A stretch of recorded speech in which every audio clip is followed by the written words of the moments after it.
welcome to the Eugene Torto YouTube channel. I want to thank everybody that's watching and everyone that's subscribed. And if you haven't subscribed, go down below, hit the subscription button and the notification bell. Please leave comments below too. The more comments the better as far as I'm concerned.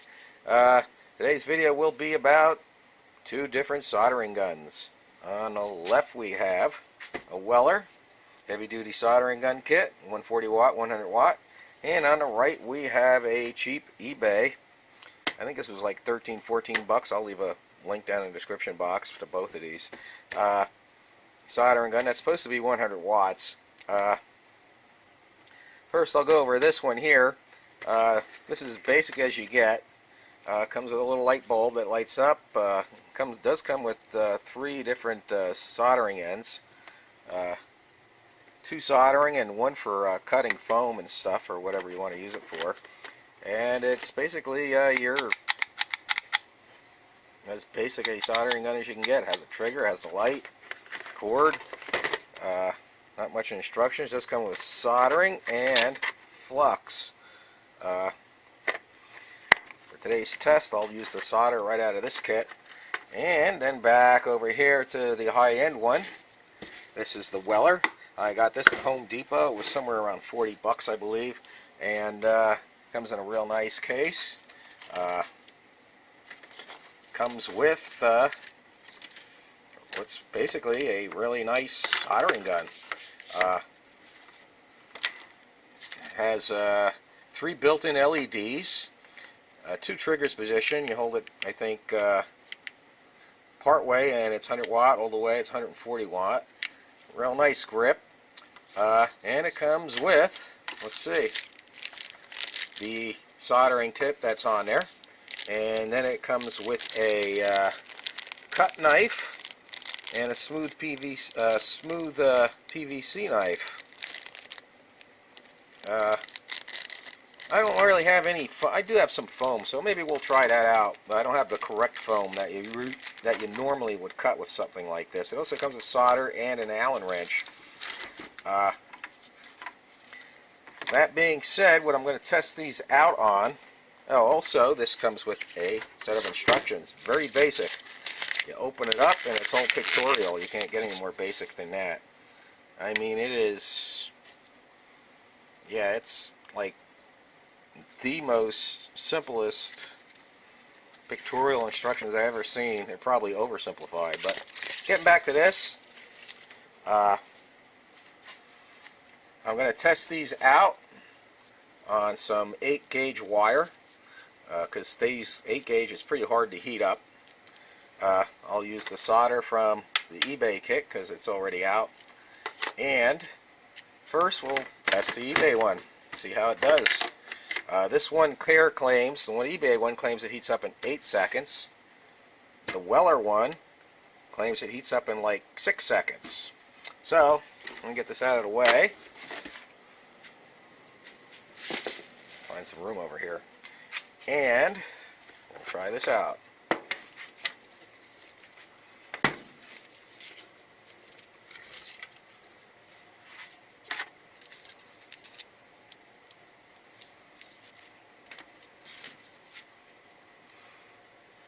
Okay, it says 6 seconds, or 8 seconds for this. So, press the trigger. A 1, and a 2, and a 3, and a 4, and a 5, and a 6, and a 7, and an 8. So there we go. Got some solder on there. It's melting the solder real good. See if it will do this. Okay, it is melting the solder on there. However, the solder is not melting properly. It will, as soon as the solder makes contact with the wire, I'll see if I can get closer. You can see it's not melting in there the way it should. It should melt and flow all around that wire. It's not doing it. It's just barely hot. It only gets hot on the end of the tip. So that being said, I am definitely unhappy with that soldering job. We'll go on to the next soldering gun, the Weller. Let me put this someplace safe. Don't want to melt the case.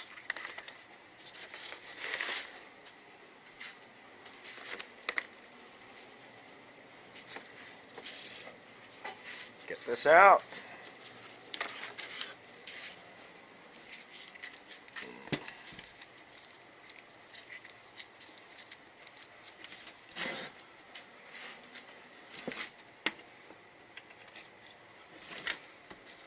Solder was falling out here. And now we'll get on to the weller. And the weller claims 6 seconds to get hot. Now, to be fair, I'll only hold the trigger in part way, and that will make it 100 watts, as it says in there. So, we'll do that. A 1, and a 2, and a 3, and a 4, and a 5, and a 6. And the solder is melting. And we'll go ahead and solder this. Alright, that, and I hope you can see that there, is flowing very well. It's heating up the wire and it's melting right in there. Hopefully you guys can see that. See if I can get the light on there. But that worked extremely well, and that was on the 100 watt. I didn't even go to the 140 watt. Let's do the other side. It did such a good job.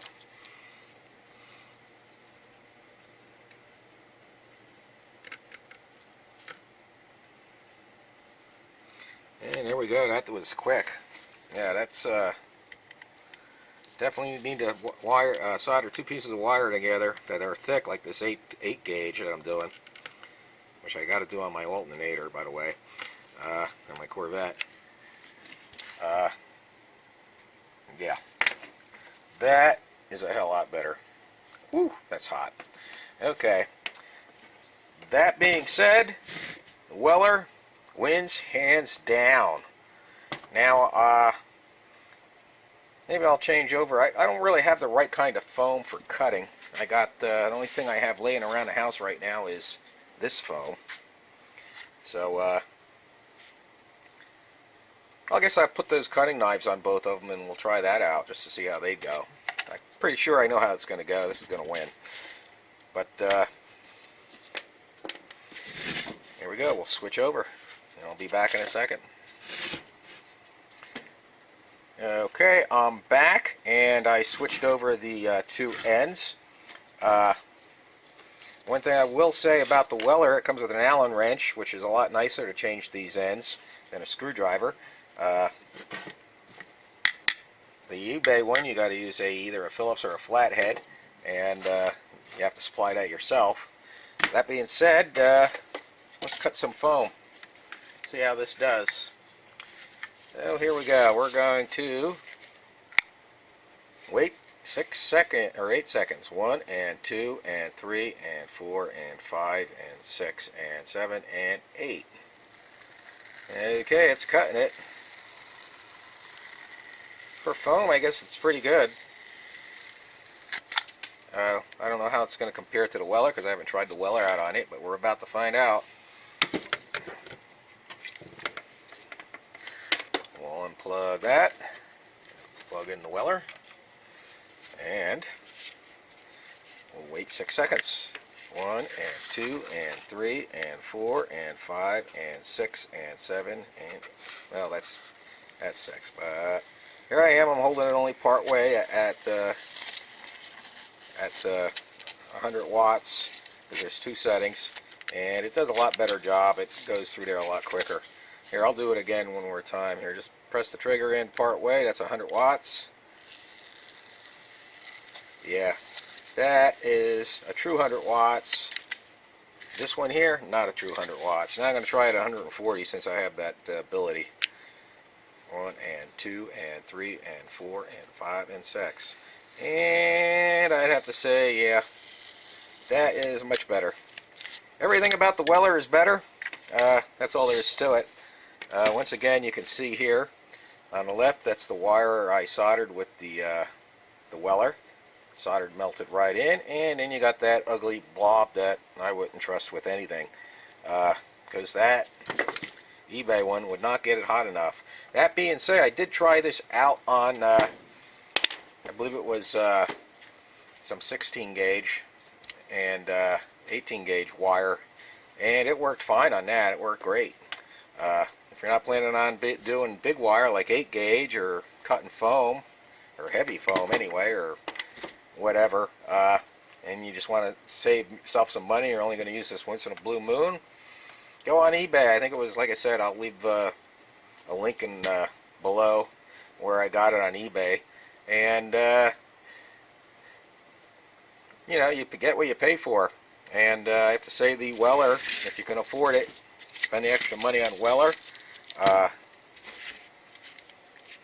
Like I said, I got this one from Home Depot. It does come with some really nice LED lights too. Where this is just using the old-fashioned incandescent bulb. Yeah, that doesn't. I'll tell you, it doesn't work very good at all, that light. That being said, the Weller one wins. It's worth the extra money if you have it. If you're just trying to cheap out and do a one-time soldering job, and only going to be doing a couple of soldering jobs, get the eBay one. That being said, life expectancy, I would say the Weller is definitely a lot better. Okay, there's another review I'm going to do right now since we're here, and I'll show you what those are. Okay, here we have two types of rubber gloves. One is the Hardy 9mm nitrile. That's from Harbor Freight. And then we have the Grease Monkey Gorilla Grip disposable nitrile gloves. These I got at Walmart. And I'm going to have to say, even though these 9mm are thicker than these Gorilla ones that I'm wearing, I like the Gorilla ones better. I like the fit better. They don't seem to tear as much, even though these are thicker. And I've tried the other, like they have them in 7, I think, and 5 mil. You see here on the box where it says 9 mil. They have them in 5 and 7 there at Harbor Freight.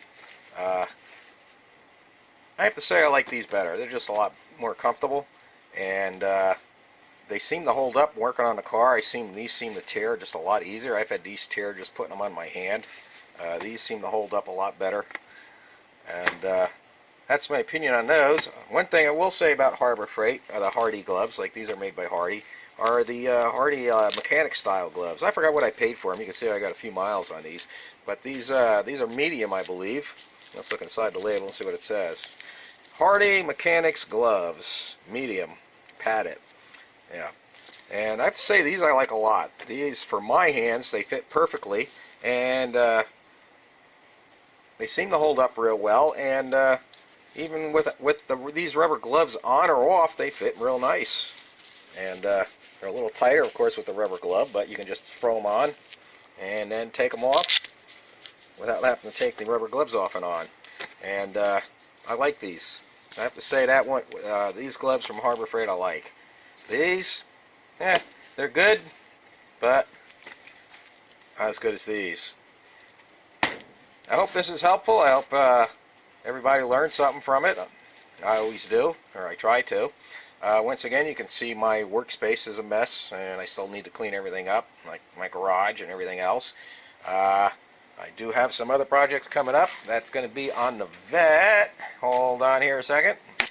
And I'm back. And if you think this is for my air compressor, no, you're wrong. And with this hose and these fittings, both wrong. These will be a project on the Vette.